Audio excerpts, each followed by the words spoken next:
आज की कहानी, गरीब माँ और जादुई चूल्हा। Short moral story in Hindi for kids.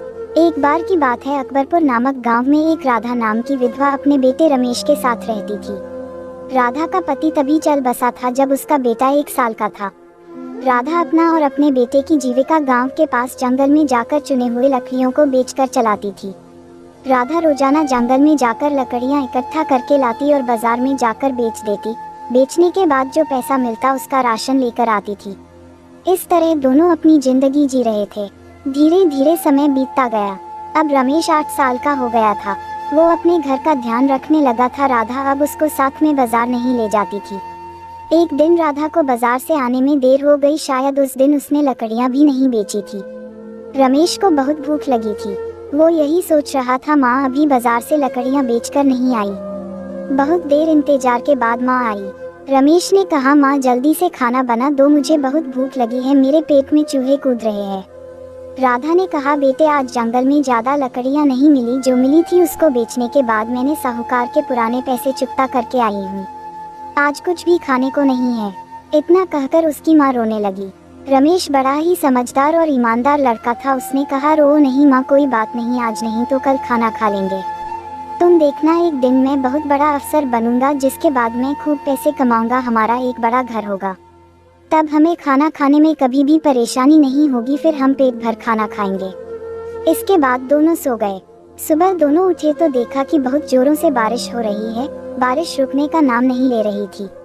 Radha ने कहा, अब मैं लकड़ियाँ कैसे चुनने जाऊंगी? बारिश की वजह से सूखी लकड़ियाँ नहीं मिलेगी।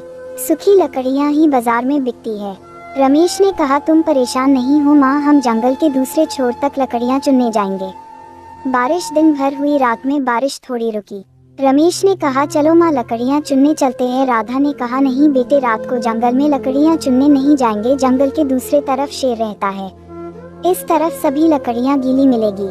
रमेश ने कहा, माँ अभी तुम लकड़ियाँ चुनने चलोगी तो कल सुबह बेच सकोगी, तभी जल्दी से हमें खाना मिलेगा।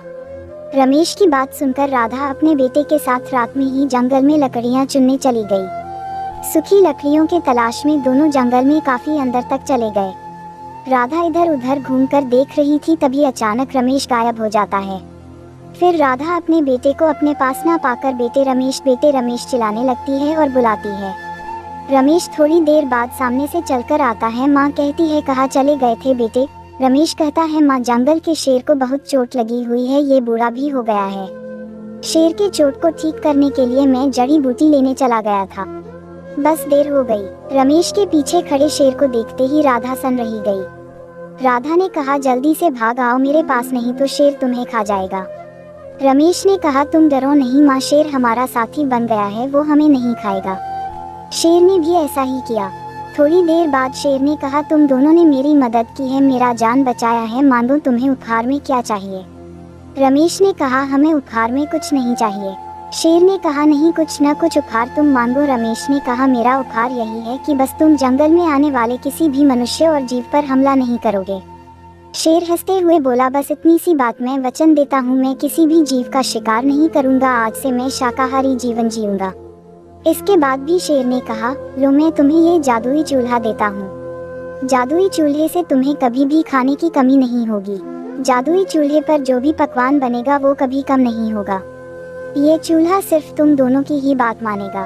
जादुई चूल्हे को लेकर राधा और रमेश घर पहुँचे। दोनों बहुत खुश थे। दोनों रोजाना नए नए पकवान बनाकर खाने लगे। राधा ने जंगल में लकड़ियाँ चुनने का काम छोड़ दिया था। धीरे धीरे समय गुजरता गया और रमेश काफी बड़ा हो गया। राधा थोड़ी बूढ़ी हो गई थी।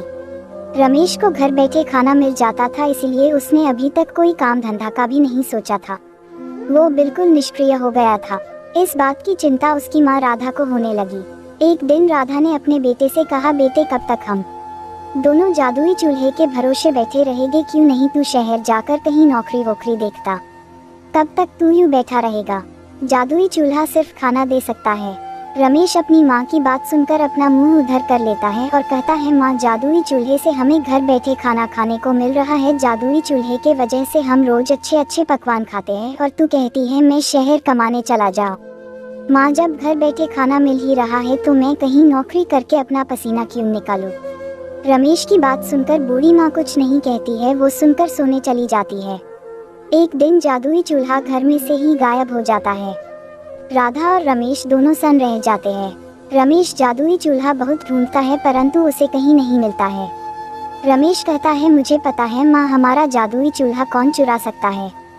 हो न हो ये हमारे पड़ोसियों का काम है, उन्होंने ही हमारा चूल्हा चुराया है।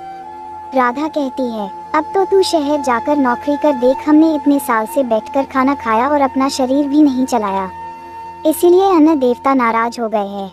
जादुई चूल्हा जादू से गायब हो गया, अब तू शहर नहीं गया तो हम भूखे मर जाएंगे। रमेश घर पर आसानी से मिल रहे खाना और आराम को ही अपना दुनिया समझ चुका था, परंतु जादुई चूल्हा खोने के बाद रमेश समझ चुका था, अब मुझे शहर नौकरी करने जाना पड़ेगा।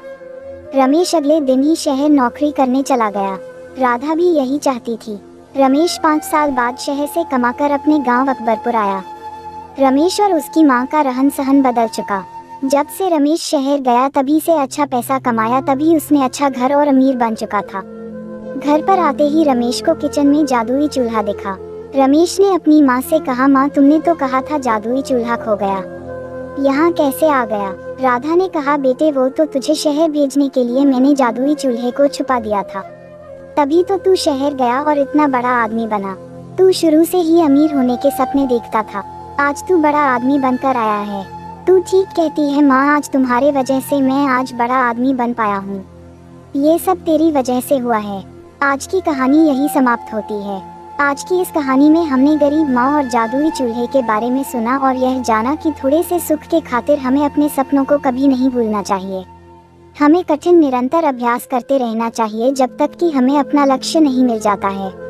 अगर आपको आज की कहानी से प्रेरणा मिली हो तो वीडियो को लाइक करें और चैनल को सब्सक्राइब करें ताकि आपको ऐसी ही प्रेरणादायक कहानी चैनल पर मिलती रहे। धन्यवाद दोस्तों। जय श्री श्याम।